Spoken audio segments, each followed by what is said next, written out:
할렐루야. 옆 사람하고 인사 나누겠습니다. 한 주간도 주 안에서 승리하셨습니까? 우리 하나님의 사랑이 모든 성도들 가정 위에 함께 하시길 주의 이름으로 축복합니다. 축복합니다. 다 같이 한번 따라서 해볼까요? 교인으로 살 것인가, 성도로 살 것인가? 이제 오늘부터 하나님의 절기는 다 끝났기 때문에 고린도 전후서하고 창세기를 2주씩 걸쳐가면서 여러분들한테 말씀을 전하려고 합니다. 고린도 전후서에 나와 있는 교회에 대한 문제는 교회관을 정립하는 데 있어서 대단히 중요한 이야기입니다. 오늘 원래는 사도 바울이 축복의 말을 시작을 하면서 말씀이 시작이 되어지지만 뒤에 말씀들을 보게 되면은 이제 여러 가지 많은 교회의 문제점들을 가지고 사도 바울이 이야기하는 것을 보게 됩니다.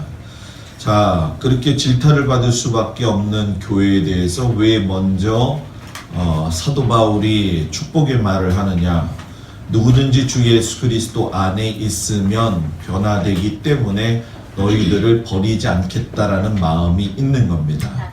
그래서 이 권유의 말씀을 우리들이 함께 같이 나누고, 또 창세기를 통해서는 우리 신앙이 물론 많은 신앙의 역을 가지고 있지만은 하나님의 창조하심과 또 각 지파들 그리고 각 사람들을 통해서 일어나는 하나님의 순수한 계획들이 무엇인지를 알기 위해서 이제 번갈아 가면서 같이 은혜를 나누려고 합니다. 여러분들 가운데 큰 은혜가 있기를 주의 이름으로 축복을 드립니다. 고린도전서의 오늘 첫 시간을 시작하면서 교인으로 살 것이냐 성도로 살 것이냐, 설교 말씀의 제목을 정하는 건 참으로 중요합니다. 그렇기 때문에 많은 고민과 기도를 했는데, 먼저 교인하고 성도의 기준이 되는 것이 무엇이냐, 이것을 우리가 규정하는 것이 중요합니다. 자, 교인이라고 하는 것, 성도라고 하는 것은 우리가 기독교 안에서만 어떤 동일성을 가지고 생각을 할 때가 많이 있는 것이 사실입니다. 그런데 그것은 좀 작은 의미고, 넓은 의미에서 본다고 하면은 교인과 성도의 의미가 조금 더 깊어지게 됩니다. 예를 들면 교인은 교회 다니는 사람으로서만 우리가 표현되어질 때가 많이 있지만, 교인의 진짜 속의 뜻은 뭐냐면 종교를 가지고 있는 사람이 교인이다, 이렇게 이야기를 하는 겁니다.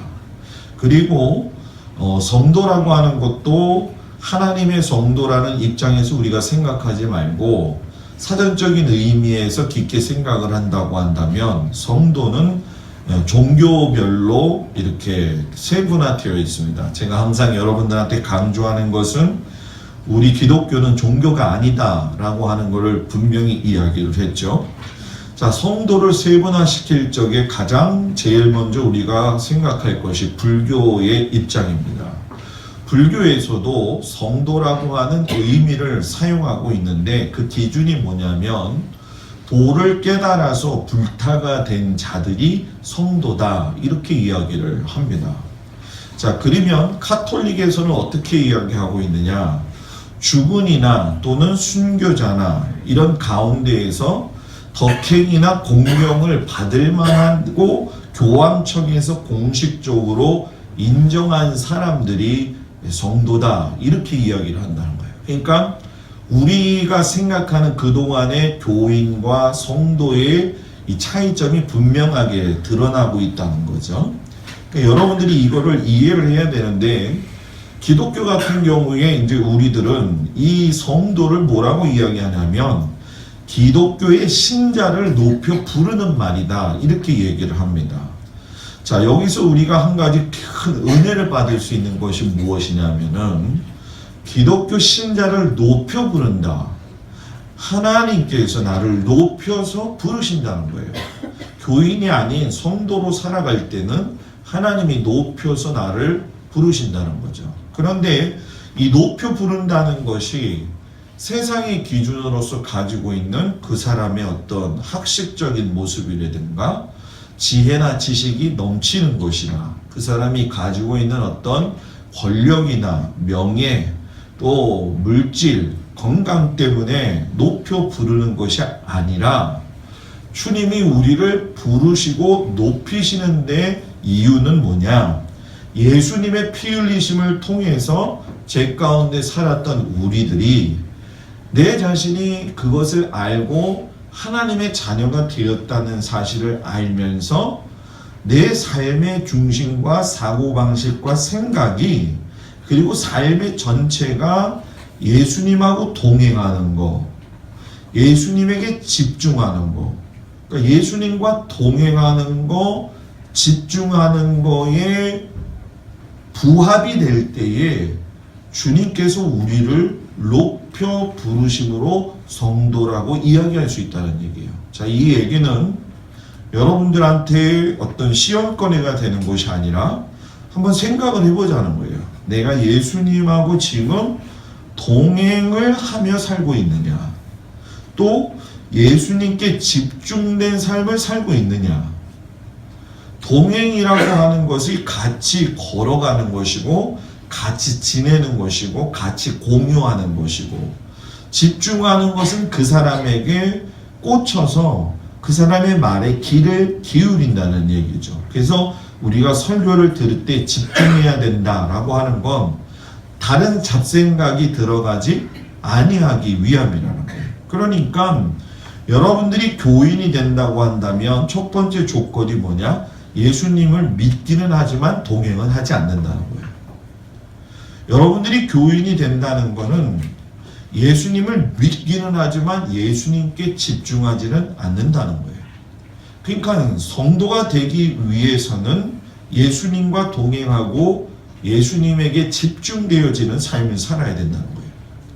여러분, 우리는 스스로 높임을 받을 수 없는 존재들입니다.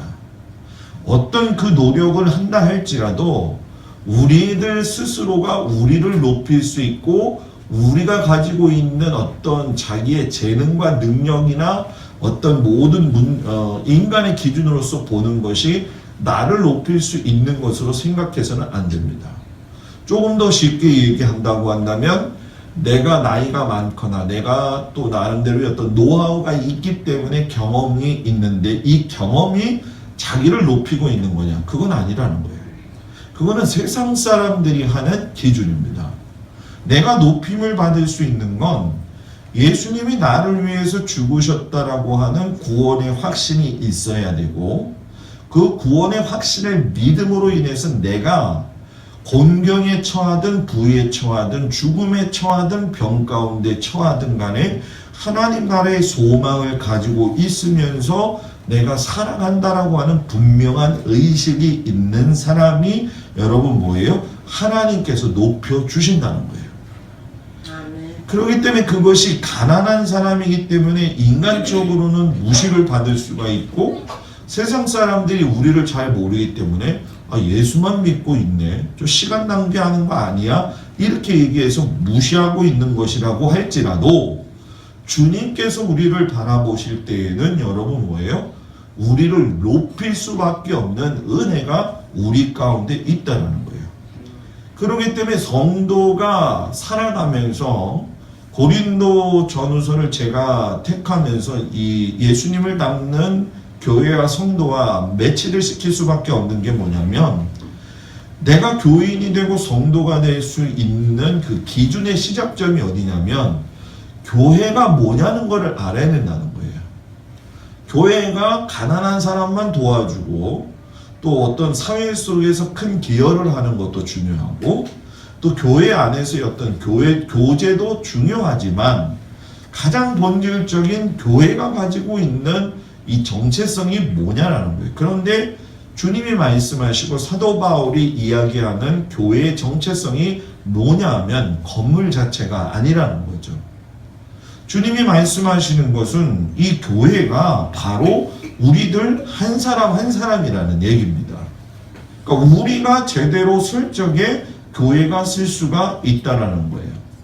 그러니까 예수님을 닮는 교회와 교회와 내가 성도가 되기 위해서는 내 자신이 교회라고 하는 걸 먼저 깨달아야 되는 것이고 내 자신이 교회라는 것을 알고 있는 우리가 모두가 모여서 예수님을 구주로 고백하는 교회로서 세워질 적에 그 의미가 무엇인지를 알아야 자기가 신앙생활 하는 데 있어서 무슨 목적이 생기는 것이기도 하고 기도할 때도 분명한 집중이 되어질 수가 있다는 거예요. 제가 서두로 말씀을 드렸지만 사도 바울이 고린도 교회를 축복하면서 시작이 되었다라고 이야기를 했죠. 그런데 고린도 교회는 이름은 교회이지만은 실상은 하나님 보시기에 부끄러운 점이 많은 교회고 그리고 문제가 참 많은 교회였습니다.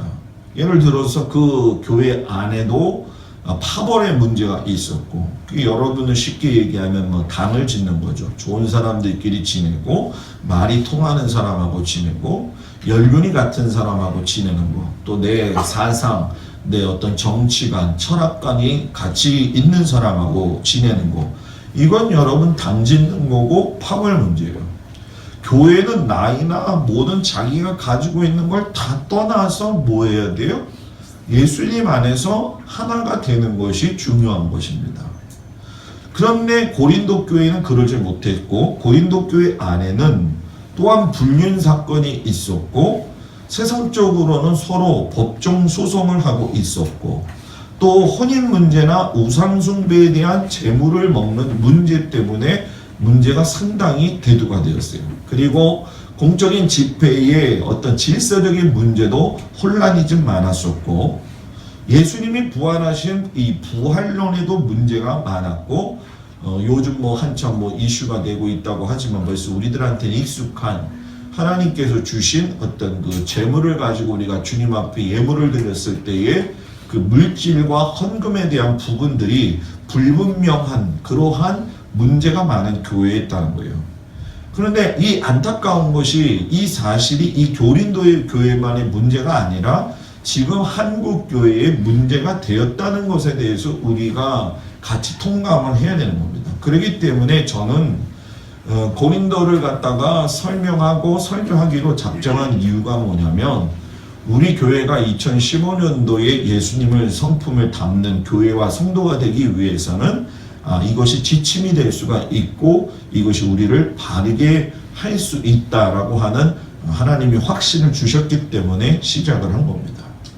성도가 신앙생활을 하면서 제일 중요한 거, 제가 누차 여러분들한테 이야기를 하지만 교회가 뭔지를 알아야 됩니다.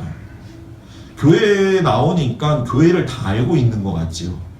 그런데 교회를 나온다고 해서 교회를 다 아는 게 아니더라고요. 제가 목회를 해보니까는.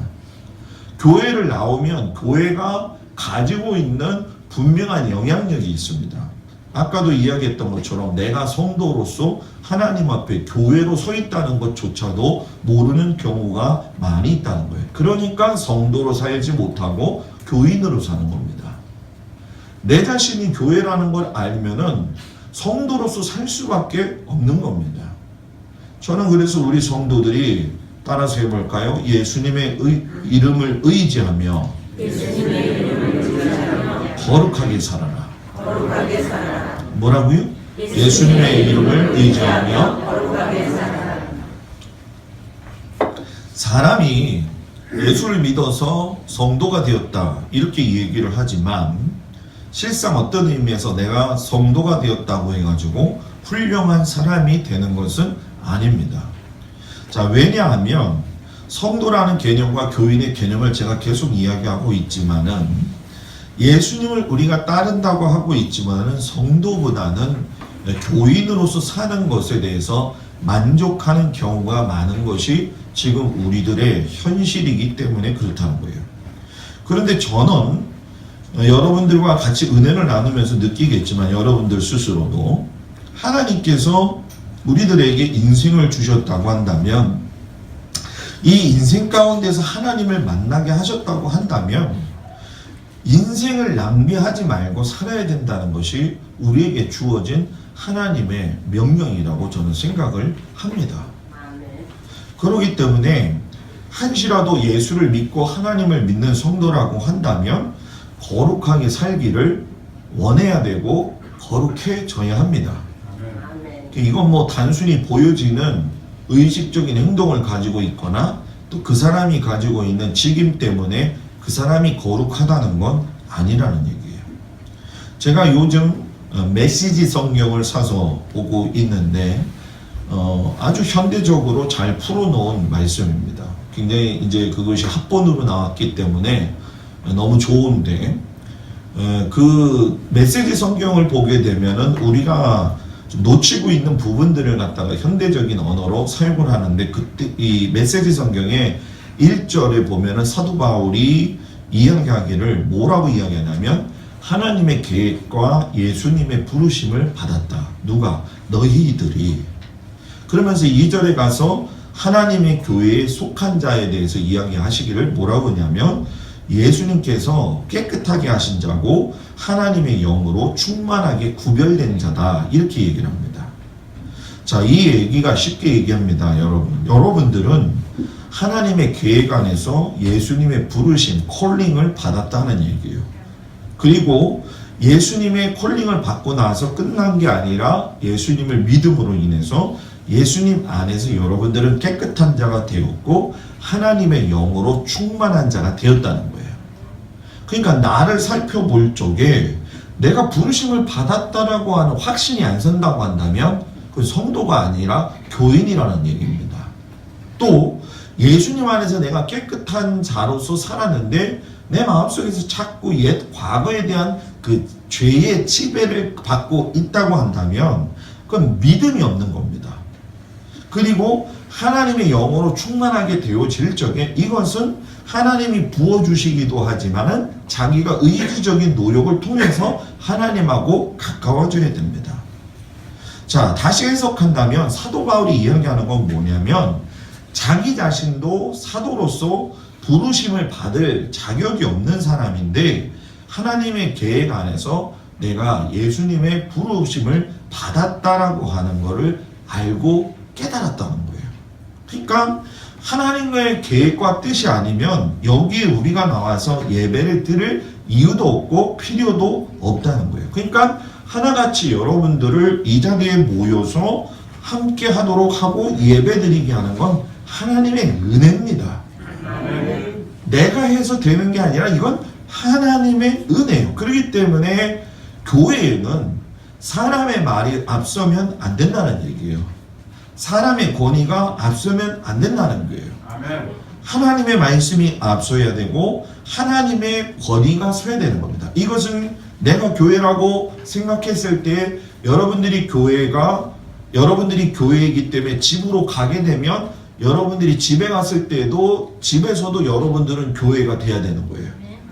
그러니까 여러분들의 가정에서도 사람의 권위가 아닌 하나님의 권위가 흐를 때에 가정다운 가정이 된다는 거예요. 예수를 믿는데 집에 갔는데 하나님의 권위를 인정하지 아니하고 하나님의 기도하지 아니하고 하나님의 부르심을 받았다는 걸 인정하지 않으면서 내 마음대로 계획과 생각을 가지고 산다고 한다면 그 가정이 잘 된다 할지라도 그것은 하나님 앞에서 저주가 될 수가 있는 거라는 거예요. 그렇기 때문에 여러분, 교회는 우리가 예수님 안에서 내 교회라고 하는 걸 두 가지로 생각을 하십시오. 항상 내가 교회고 우리가 모인 것이 뭐예요? 교회다. 교회는 예수님 안에서 거룩해져야 될 분명한 이유가 있는 겁니다. 예수님 안에서 이 말이라고 하는 건 뭐냐면은 교회가 세상과는 구별되어져야 된다는 겁니다. 이것은 우리들이 구별되어져야 되는 것이고 우리 교회가 구별이 되어져야 된다는 겁니다. 우리가 세상에 살고 있지만 세상에 산다고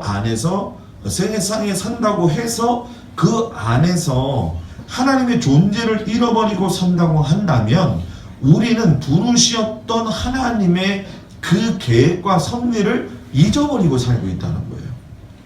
자, 쉽게 얘기하면 하나님의 부르신 그 근원은 분명합니다. 구약적으로 본다고 한다면 이스라엘 백성들을 부르시고 난 다음에 그들에게 선민 사상을 주셨어요. 그러니까 시내산 앞에서 율법을 받음으로 인해 가지고서는 하나님의 자녀가 되었다. 이스라엘 백성이 되었다 선포하셨어요. 그러면 신약에 가서는 여러분 뭡니까? 예수님이 오셔서 구약에 주신 하나님의 율법만 가지고 지키려고 노력했던 유대인들이 하나님을 믿지 아니하니까 예수님이 직접 오셔서 우리 모든 사람들을 위해서 십자가에 달려 돌아가심으로 인해 가지고 우리는 구원을 받았고 그걸 믿고 따라갈 적에 하나님의 자녀가 되고 내가 뭐예요? 교회가 되고 그 말씀을 따라 계속 따라 살아갈 적에 교회로서의 완성된 모습이 되어진다라는 얘기입니다. 그렇기 때문에 내가 지금 누구냐? 내가 지금 행복한 주원교회를 다니고 있는데 행복한 주원교회가 뭐냐? 이 의미를 알아야 돼요. 그래야지 거기서 믿음이 생겨나는 것이고 거기서 거룩함의 근원이 시작이 되는 거예요. 그거를 제대로 모르고 있는데 설교를 100번을 들은데 무슨 소용이 있냐는 거예요. 무슨 설교가 도덕적으로서 이렇게 살아야 됩니다. 이걸 얘기하는 건 설교가 아니라는 거예요. 설교는 살아계신 하나님의 말씀이 여러분들의 마음을 터치해가지고 여러분들이 하나님의 부르심 안에서 살 수 있도록 인도하는 것이 하나님의 말씀 곧 설교라는 얘기입니다. 그렇기 때문에 예수님 안에 있다는 믿음의 태도가 있는 것은 거룩함을 이루는 것인데 그것이 무엇이냐면 교회는 예수님의 이름을 부르는 모든 자들의 모임이라고 하는 것을 인정하라는 거예요. 자, 그런데 여러분 솔직히 인정하고 싶어요? 인정하고 싶지 않잖아요. 왜? 교회 오게 되면 그 예수 그리스도가 주님이시라는 것을 인정하고 싶지만은 우리들 각 사람 개인으로 볼 적에는 여러분 뭡니까? 그렇게 부를 만큼 정도의 우리의 신앙이 모습이 보여요, 안 보여요? 보이지 않나요? 아직도 내가 예수를 믿고 있지만 말하는 언어 습관이나 쌩쌩한 이 나의 인상, 이 뭐 인상까지 얘기한다고 여러분들이 그러실지 모르겠지만 예수를 믿으면 인상까지도 펴지는 게 사실이잖아요. 그죠? 네. 기분이 좋은데 인상이 펴지지 기분이 나쁘면 여러분 인상이 안 드는 거란 말이에요. 웃음이 나오는 건 여러분 당연한 거라는 거죠. 그러니까 교회에 와가지고 우리가 예수님을 인정하는 교회 공동체로서 봤을 적에는 서로 부족한 게 너무 많이 보여요. 참 저 사람 저렇게 하면 안 된다라는 마음이 들어요. 왜 이 상황에서 이 이야기를 할까? 이런 얘기가 하고 싶은 게 많아요. 왜 저거밖에 안 되지 믿음이? 이렇게 내 자신 스스로가 생각할 수 있어요. 그런데 그걸 내려놓아야 된다는 거예요. 그걸 함부로 이야기하지 말아야 된다는 거예요. 왜? 사도 바울이 내가 사도 될 자격이 없는데 하나님이 불러주셨지 않습니까? 그런데 여러분들도 뭐예요? 그렇게 불러주셨지 않습니까? 그러니까 세상은, 교회는 부족한 사람들이 있지만 서로의 그 부족한 점을 인정해주고 그 사람에게 격려하고 그 사람에게 힘을 실어주고 그 사람을 위해서 믿음을 불어넣을 수 있는 말을 해줘야지만이 교회가 바르게 성장한다. 바르게 성장한다. 그러니까 말 하나 하더라도 교회가 교회다워지고 성도가 성도다워지려면 믿음의 고백들이 참 많이 나와야 되는 겁니다. 그 믿음의 고백이 어디서 시작이 되느냐? 감사할 줄 아는 사람이 믿음의 고백이 나오는 거예요. 감사할 줄 모르는 사람이 믿습니까? 안 믿습니다. 감사할 줄 아는 사람이 믿음의 고백을 하게 되는 거예요. 그러니까 이거를 쉽게 저는 항상 요즘 제가 그 찬송에 빠지게 되는데 유튜브에 들어가서도 여러분들이 찾으면 찾을 수가 있는 찬양이에요. 은혜 아니면이라는 그 찬양, 제가 아마 오후 예배 때 한번 들려드린 적이 있을 텐데, 제가 맨날 아침에 교회 오게 되면 기도를 하고 그 찬양을 한 5번을 제가 듣고 하루를 시작을 합니다. 왜? 집에 가서 궁금하면 한번 들어보십시오. 가사를 깊이 생각해 보십시오. 하나님의 은혜가 아니었으면, 그 구속의 은혜가 아니었으면 내가 하나님을 볼 수 있는 어떤 그 통로가 하나도 연결이 돼서 열려지지 않는다는 거예요. 여러분, 내가 사는 존재 이유를 하나님에게서 발견한 사람하고 하나님 안에서 발견하지 못한 사람의 차이는요, 엄청난 결과를 가져오게 된다는 거예요. 그런데 중요한 건 여러분, 여기서 우리가 부족한 점들이 많이 있기 때문에 교회가, 내가, 또 우리가 예수 그리스도 안에서 성도로서 부르심을 받았고 예수님의 이름을 부른다. 좋죠. 그런데 중요한 건 뭐냐? 부르기만 하면 뭐 하냐는 거예요.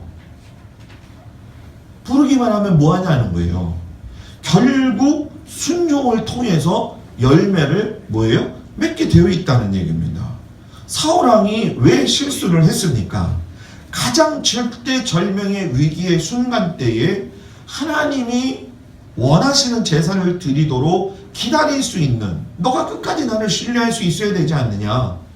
전쟁을 코앞에 두고 있을 때에 지금 하나님 앞에 제사를 드려줄 수 있는 제사장이 없으니까 기다리라는 거예요. 하나님은 너 기다려야 된다는 거예요. 왜? 왕정 정치 자체가 시작이 되어질 적에 진짜 왕은 사울 왕도 아니고 다윗 왕도 아니고 솔로몬 왕도 아니고 누가 왕이에요? 하나님이 왕이라는 거예요. 내가 너의 인생의 왕인데 너가 지금 절대절명의 위기의 순간 가운데 왔다고 해가지고 네 마음대로 결정을 해가지고 네가 결정을 내려? 순종하지 않았다는 거예요. 여러분들한테 제가 축복의 말을 하고 싶은 것은 아까 우리 장로님이 기도하신 것처럼 마찬가지로 제사보다 순종이 나은 거예요. 예배를 100번 드리는 것보다도 한 번 순종하는 것이 낫다는 거예요. 그리고 예배 100번 드리면서 100번 순종하면 그건 여러분 금상첨화죠. 그죠? 그러니까 여러분 순종은 뭐냐? 사전적 의미로 보면은 스스로 따르는 것을 이야기합니다. 그러니까 순종 안에는 자유의지가 있다는 거예요. 말씀과 맞지 않는 순종은 하나님과 반대되는 자유의지에서 나오는 겁니다. 말씀과 맞지 않는 순종을 합니다, 여러분. 사람들이, 성도들이 기도하고 자기가 어느 정도 위치에 올랐다고 생각을 해서 여러분 뭐예요? 말씀과 맞지 않는 순종이 나온다는 거죠. 그건 여러분 온전한 순종이 아니에요. 하나님과 반대되는 자유의지에서 나온다는 거예요. 진정한 순종은 예수님의 이름을 가지고 의지하고 거룩하게 살려고 하고 다른 자유의지 가운데에서 나오는 것이 바로 온전한 순종이라는 거예요. 저희 동생이 이번 주에 저한테 전화가 왔어요. 한참 얘기하다가 갑자기 뜬금없이 저한테 그런 얘기를 해요. 형, 나 권사됐다? 이 얘기를. 벌써 권사가 됐냐? 이렇게 얘기하고 싶지만, 그래? 그랬더니 더 충격적인 말은 자기 집사람도 권사가 됐다는 거예요. 그러냐? 그랬더니 자기네 교회 홈페이지에 성경 필사가 하는 게 있대요. 근데 집사람은 맨날 그걸 치고 있대요. 근데 형 이상하다 그러더라고요. 왜 그래? 우리 교회는 권사가 되니까는 시험을 보대, 형. 우리 교회는 권사 되면 시험 안 보죠? 우리도 한번 다 볼까요? 예? 그런데 재미난 게 뭐냐면 저희 동생이 그래요. 시험 봤는데 내가 1등인가 봐. 내가 대표를 불림을 받았어. 이렇게 얘기해요. 그래서 제가 그랬어요. 야, 네가 대표로 부름받은 건 1등이 됐기 때문에 부름받은 게 아니라 너를 봤을 때 목사님이 네가 좀 받아도 되겠다라고 생각하는 거지 너는 맨날 성적순으로 인생을 사냐. 제가 그 얘기를 했어요. 여러분 그게 은혜가 제가 동생한테도 매번 요즘 가르치고 있는 거지만 우리 찬양 부를 때 있잖아요. 주의 보혈 능력이 있도다. 주의 피 믿어. 이거 은혜. 그것 때문에 여러분 순종하는 거고 믿음 생활하는 겁니다. 아멘. 우리가 아무런 근거 없이 어떻게 믿음 생활할 수가 있냐는 거예요. 그래서 우리가 찬양할 적에 예수를 나의 구주 삼고 그러니까 맨날 찬송은 예수를 나의 안 삼고 구주로 삼는다고 한다면 우리의 인생은 여러분 변해져 가야 되는 거예요. 거룩함이 교회에 없다는 건 여러분 단순한 문제가 아닙니다. 여러분 잘 들어보세요. 거룩함이 나 자신에게도 없다. 그런다고 한다면 교회 전체에 흐르지 않는다는 얘기거든요. 자, 이 얘기는 무슨 얘기냐면 성도의 생명력은 가정으로 흘러가는 생명력 자체를 어디서 공급받아야 되냐면은 교회에서 공급받아야 되는데, 그것이 무엇이냐면 이 교회에서 공급받는 게 아니라, 이 교회를 보면은 성도들끼리 서로 얽히고 설키고 고린도 교회처럼 문제가 많은데 여기서 생명의 능력이 흘러나오겠어요? 무조건 온갖 것들이 팍 섞여 있는 것 중에서 한 가지 붙들어야 되는데, 그게 뭐냐? 하나님 말씀이에요. 아멘. 그 주일은 하나님 말씀 듣는 게 최고입니다. 아멘. 제일 귀중하게 여기고 이 말씀을 듣고 가가지고 일주일을 섬기면서 하나님을 생각하고 여러분들의 삶의 현장에서 주저앉지 말고 일어서라고 말씀을 듣고 가는 겁니다. 아멘. 여러분, 이걸 오늘 꼭 기억하시길 주의 이름으로 축복합니다. 아멘. 세례 요한의 거룩함이 그 사람이 여러분 외쳤기 때문에 거룩한 사람입니까? 예? 그가 맨날 광야에서 외친 소리가 뭐였습니까? 회개하라, 천국이 갖고 왔느니라. 세례 요한이 회개하라, 천국이 가까이 왔느니라 라고 했으니까 그 사람이 거룩한 것처럼 여러분 보이죠? 아닙니다. 거룩함은 여러분 그가 어디에서 보여주는 줄 압니까? 예수님께서 메시아가 되셔서 오셨다는 걸 묻고 그 응답을 들었을 때에 자신이 그동안에 외쳤으므로 자신 안에 있었던 모든 제자들이 다 예수님에게로 가고, 자기가 헤롯의 딸로 인해서 목이 날아가는 순간에서도 자기 있는 걸 내려놓고 하나님을 높여드린 것이 거룩한 거라는 거예요. 우리 하나님을 높여야 돼요. 아멘. 나를 높이면 안 돼요. 아멘. 나의 거룩함을 지키는 것은 하나님이 하시는 것이 아니라 나 자신이 여러분 뭐예요? 해야 된다는 거예요. 나의 내면의 은밀한 죄와 치열하게 싸워야 되고, 내가 가지고 있는 이론을 타파하며 하나님께서 원하시는 것이 정말 무엇인지 고민하고 기도하고. 그러니까 수정을 안 하고 가는 인생은요, 수정을 안 하고 가는 신앙은요, 계속 직진만 합니다. 여러분 차를 운전할 적에 직진만 잘하면 운전 잘하는 겁니까? 운전도 안 하는 권사님이 왜 아니요? 운전을 해본 사람이 알지. 예? 운전 면허증 계시는구나 진짜. 운전은요 앞만 보고 하는 게 아닙니다. 운전은요 앞에 옆에 붙어있는 백미러를 봐야 돼요. 여러분, 그래도 우리는 지금 이렇게 2차선 다니니까는 별 그렇게 큰 저기는 아니지만, 올림픽대로 들어가고 경부선 여러분 4차선 5차선 들어가서 보십시오. 중간중간 바뀌기 위해서 이 보는 것이 얼마나 중요한 줄 아십니까? 그리고 정말 또 중요한 게 무엇입니까? 뒤를 보는 게 중요하다는 거예요. 뒤와 옆에를 보고선 판단을 내렸을 적에 내가 갈 수 있다라고 결정이 내면 가는 거예요. 그게 안 되는데도 무리하게 들어가면 거기는 뭐가 되는 거예요? 사고가 일어나는 거예요. 신앙도 똑같다는 거예요. 직진만 하지 말라는 거예요. 신앙을 가지면서 믿음의 생활을 할 적에 나의 현재적 상황이 왜 이런 것인가? 나의 가정적 상황이 왜 이런 것인가? 나의 믿음적 상황이 왜 이런 것인가? 이런 걸 보면서 수정을 하고 이것이 하나님께서 어떻게 인도하실 것인가에 대한 기대감이 있어야 돼요. 그 기대감이 뭐냐? 바로 믿음이라는 거예요. 그래서 그 현장에서 그걸 점검을 하게 될 적에 여러분 뭡니까? 앞으로 잘 갈 수 있는 신앙생활의 사람이 되는 겁니다. 저는 우리 성도들이 그렇게 살기를 주의 이름으로 축복합니다. 아멘. 두 번째는 여러분 따라합시다. 예수님의 이름을 의지하여 견고해져야 한다. 성도의 삶에서 중요한 건 구원받은 것을 어떻게 지키며 살아가야 된다는 분명한 믿음의 생각이 있어야 돼요. 자, 여러분 베드로하고 안드레하고 야고보를 갖다가 예수님께서 부르셨을 때 하신 말이 내가 너희로 하여금 사람 남는 어부가 되게 하리라 라고 말씀하셨어요. 자, 세리 마테오하고 세리 삭개오를 부르셨을 적에도 예수님의 부르심에 대한 이야기를 보게 되면은 마테에게는 나를 따라오너라 라고만 말씀하셨고, 삭개오에게는 내가 오늘 너의 집에 유하겠다 이렇게 이야기를 하셨어요. 자, 이들의 하나 같은 특징이 뭐냐면 예수님께서 말씀하신 부르심에 대한 초청을 그대로 받아들였다는 거예요. 자, 여러분들 한번 보세요. 받아들이고 있는지, 오늘 지금 주님의 말씀을 드리면서 여러분의 마음에 받아들이고 있는지 보세요. 저는 여러분들 얼굴만 봐도 압니다. 목회를 여러분 몇 년을 했는데 제가 그걸 모르겠어요. 하나같이 자기가 가지고 있던, 그들이 가지고 있던 어떤 의지의 대상의 문제들을 갖다가 다 내려놓고 예수님이 하셨으니까 예수님이 하라고 하셨고 부르심에 대해서 자기 거를 갖다가 내려놨다는 거예요. 여러분, 누가 물고기를 낚는 것이 더 중요하지 사람 낚는 것이 더 중요합니까? 소용없는 얘기거든요. 그런데 실상 그들은 사람을 낚는 어부라는 의미조차도 몰랐어요. 그러니까 사람의 생각으로는 예수님의 생각과 계획을 알지 못한다는 거예요. 그런데 분명한 건 그들이 여러분 뭐예요?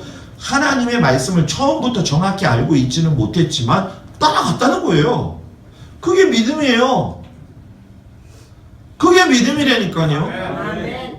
처음엔 몰라요. 그냥 믿고 따라가는 거예요. 거기서 시작이 되는 거예요. 이것저것 다 재고 하다 보면 그건 믿음이 아니에요. 세상 사고 방식에 의해 가지고서는 자기 기준을 정하는 것뿐이죠. 마태하고 삭개오가 세금을 거두면서 사는 적에 남의 돈을 착취하면서 살면 여러분 얼마나 살기 편합니까? 그죠? 그런 삶의 모든 것들을 버리고 아무것도 보장되지 않은 그 삶을 따라가게 하나님이 부르셨어요. 쉬운 일이 아니었어요. 그냥 그 부르심에 응답했다는 거예요. 삭개오에게 오늘 내가 너의 집에 유할 거야. 나 같은 놈한테?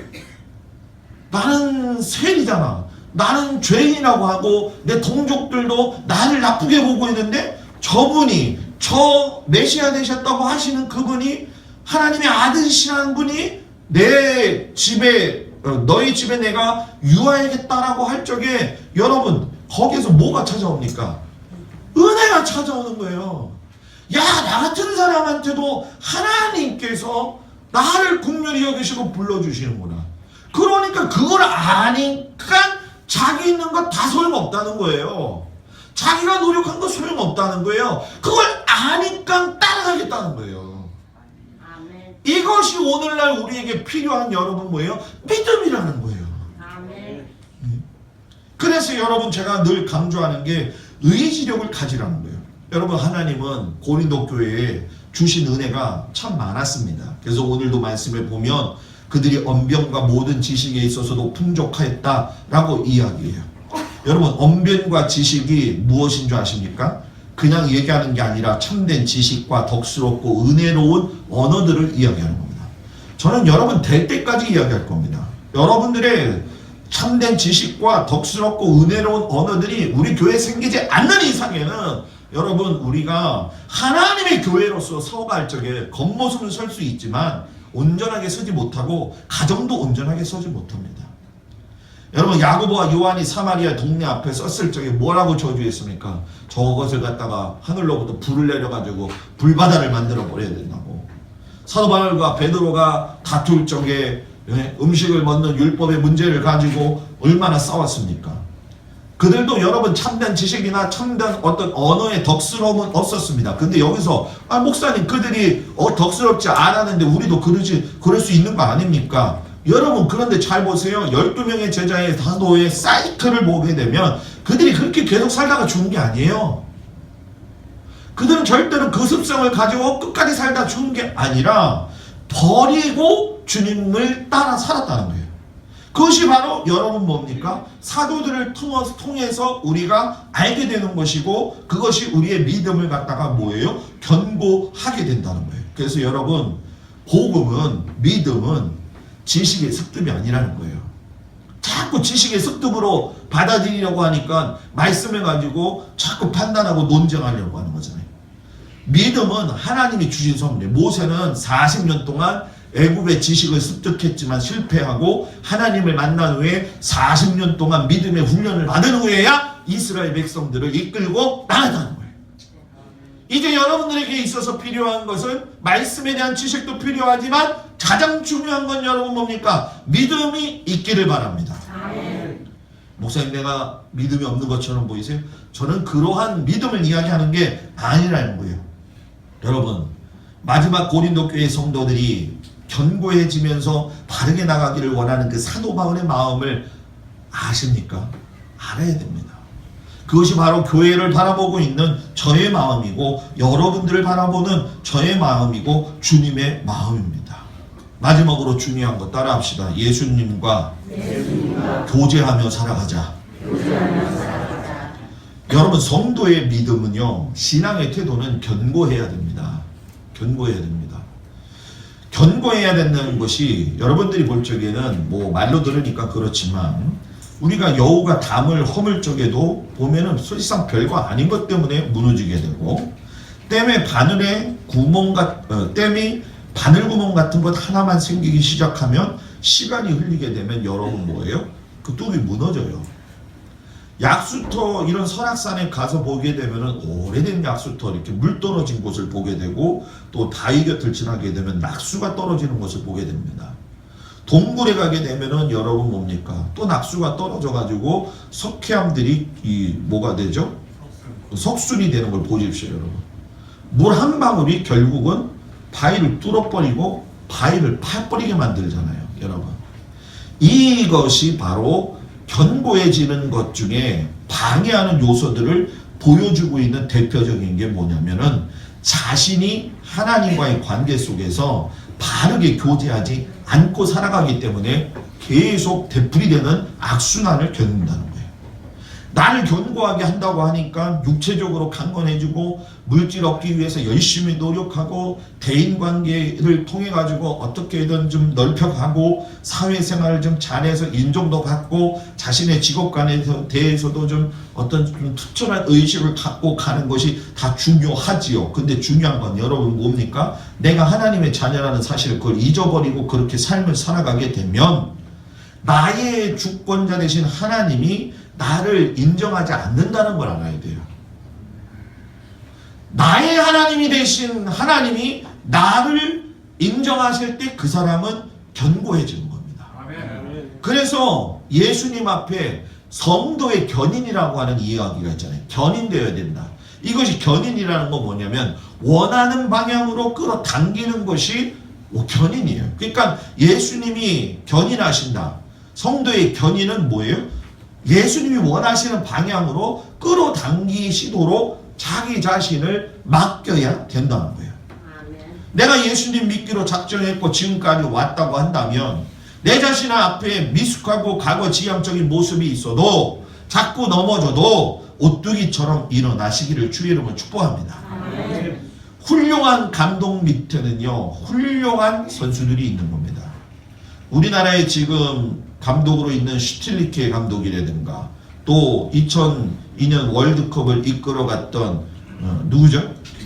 히든크라든가 그 사람들이 하는 말 가운데 여러분 꼭 하는 말이 있습니다. 그게 뭐냐면 나만 믿고 따라와서 훈련해라. 나만 믿고 따라와서 내가 하라는 대로만 해라. 그러면서 슈틸리케가 요번에 뭐라고 이야기를 했냐면은 우리 한국의 축구는 훈련이 아니라 예술을 만들어야 된다. 얼마나 멋집니까? 그죠? 축구를 갖다 예술을 만들겠다는 거예요, 여러분. 이 마인드 자체가 이 지도자가 마인드가 다르다는 거예요. 근데 여러분들은 이 지도자의 마인드를 갖다가 잘 이해하지 못할 때가 있잖아요. 그죠? 그러니까 이 마인드가 여러분들하고 똑같으면 목회 못하는 거예요, 여러분. 달라야 되는 거예요. 그래서 사도 바울을 통해서 여러분 9절에 바울이 마지막으로 이 얘기를 하잖아요. 너희를 불러 그의 아들 예수 그리스도 우리 주와 더불어 교제하게 하시는 하나님은 뭐예요? 미쁘신다. 우리가 예수님과 함께 교제할 수 있도록 하게 하시는 하나님은 미쁘신 하나님이시다. 교제의 영역이 사람과 더 많은 시간을 갖게 되면 우리는 예수님 안에서 교제의 관계가 소원해집니다. 이런 관계의 소원함은 결국 예수님 안에서의 견고한 믿음으로 세워지지 못하고 후회하는 인생이 됩니다. 삼손의 인생의 결과를 여러분 잘 보십시오.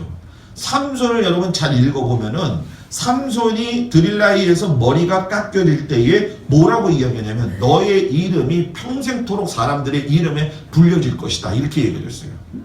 그런데 실상 드릴라만 불려집니까? 삼손까지 불려진 거예요. 여러분 삼손이 왜 그랬어요? 하나님이 주신 사명, 하나님이 주신 자기 자신에게 주신 어떤 부르심에 대해서 소원함, 하나님에 대한 어떤 관계에 대한 소원함이 결국 그렇게 되고 말았다는 거예요. 우리는 성화의 삶을 살아가야 된다고 이야기를 합니다. 그거는 하나님과 가까워지고 예수 그리스도의 성품을 담는 것이라고 이야기를 하는 겁니다. 그런데 우리가 예수님과 교제 없이 예수님을 알 수 있습니까? 그냥 어느 정도 좀 읽어보니까 예수님을 알 수 있습니까? 아니라는 거예요.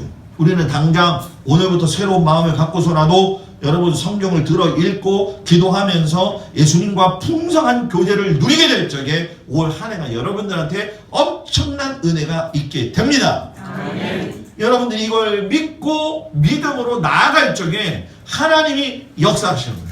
아멘. 그래서 여러분의 가정이, 여러분들의 일터가, 우리 모든 성도들의 위에 하나님의 능력이 임하여 그 축복을 받는 교인으로 살지 말고 성도로 살기를 주의 이름으로 축복을 드립니다. 아멘. 다 같이 일어나셔서 하나님 앞에 기도하겠습니다.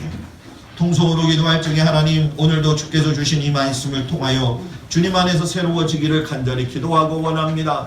우리가 아무리 믿음으로 쓴다고 하지만은 역시 여전히 부족한 부분들이 많습니다. 주여 도와주시옵소서.